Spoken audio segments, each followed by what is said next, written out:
If you want to make a phone call using Siri on your iPhone 16, 16 Pro, Pro Max, and the Plus, hey Siri, call Mark with FaceTime audio call. Just like that. Now to do that, just go to Settings, and under Settings, just tap on Apple Intelligence and Siri. And from here you will find the section of Talk to Siri. Just tap on it. Now if it is on off, just select Hey Siri or Siri and Hey Siri. Now I will select Hey Siri. From here just tap on Continue and say the following sentences. Hey Siri, how's the weather? Hey Siri, send a message. Hey Siri, set a timer for 3 minutes.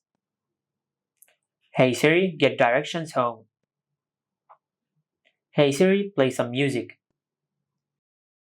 Now after you do that, then tap on Done. Now after you enable Hey Siri, you will be able to use Siri to make a phone call on your iPhone by just saying Hey Siri, call Mark with FaceTime audio call. Just like that. And this is how you can make a phone call using Siri on the iPhone 16, 16 Pro, Pro Max, or the Plus. Make sure to like, comment, and subscribe. Thank you for watching.